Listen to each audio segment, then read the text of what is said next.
Friends, I'm Ajaypal sir from Vivekanand School, Bani. Now we discuss the next, of class 6th subject science. Next topic is पदार्थों के गुण। क्या आपने कभी यह जानने का प्रयास किया है कि गिलास कपड़े का क्यों नहीं बनाया जाता? अध्याय 3 में कपड़े के टुकड़ों के साथ जो प्रयोग हमने किया उसे याद कीजिए और यह ध्यान में रखिए कि हम गिलास का उपयोग सामान्यतः द्रवों को रखने के लिए करते हैं। द्रव होते हैं जो लिक्विड होते हैं, पानी हो गया, तेल हो गया। इसलिए यदि हम कपड़े का गिलास बनाएं तो क्या हमारा यह कार्य कभी हास्यास्पद प्रतीत नहीं होगा? तो उन्होंने बोला क्या कपड़े का गिलास बनाना पॉसिबल है, लोग हंसेंगे इसके ऊपर।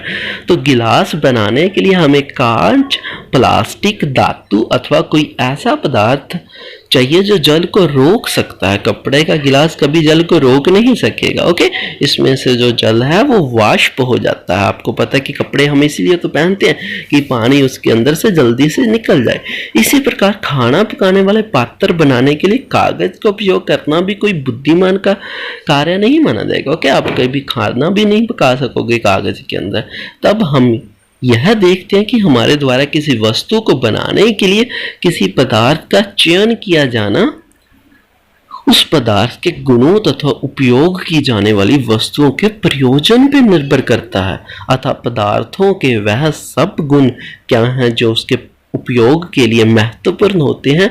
नीचे कुछ गुणों की विवेचना की गई है। तो सबसे पहले पदार्थों के गुण आपको पता होने चाहिए कि हर एक पदार्थ दिखता कैसे है, क्या उसके अंदर खासियत है। तो सबसे पहले दिखावट। पदार्थ प्राय एक दूसरे से भिन्न दिखाई देते हैं।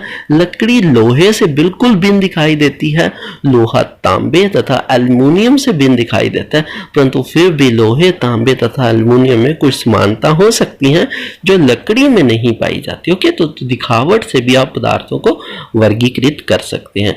तो ये आपके पास एक क्रियाकलाप है, हम पढ़ते हैं इसको। विभिन्न पदार्थों गत्ता, लकड़ी, तांबे का तार, एल्युमिनियम की शीट तथा चाक के छोटे छोटे टुकड़े एकत्रित कीजिए। क्या इनमें से कोई चमकीली दिखाई पड़ती है? चमकीले पदार्थों को एक समूह में पृथक कीजिए, अलग कीजिए। अब जैसे ही आपके शिक्षक प्रत्येक पदार्थ को 2 भागों में काटे, ताजे कटे पदार्थों को ध्यान से देखिए। आपने क्या पाया? क्या इन पदार्थों में कुछ के ताजे कटे पृष्ठ चमकीले हैं? इन वस्तुओं को भी चमकीले पदार्थों के समूह में सम्मिलित कीजिए।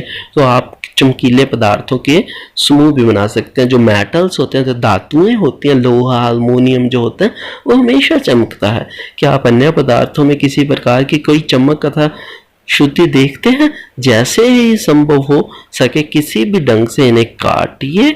ऐसा आप कक्षा में जितने भी पदार्थों के साथ कर सकते हैं तो आपने उनके साथ करना है।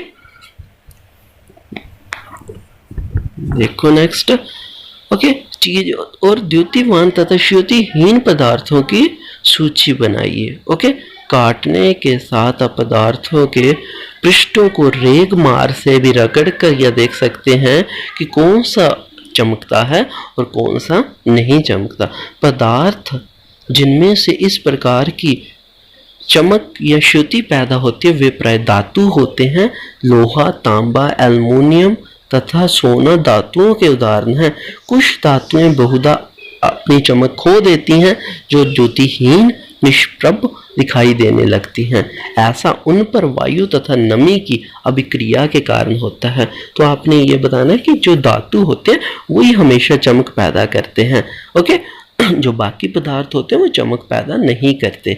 ऐसा उन पर वायु तथा नमी की अभिक्रिया के कारण होता है। इसलिए हमें केवल ताजे कटे पृष्ठों पर ही द्युति दिखाई देती है, चमक दिखाई देती है। इसको चमक भी बोल सकते हैं आप। जब आप किसी लोहार तथा वर्कशॉप का भ्रमण करें तो धातु की छड़ों के ताजे कटे पृष्ठों को देखने का प्रयास करें और यह देखेंगे कि इसमें द्युति है या नहीं, तो ये चमक को बोलते हैं।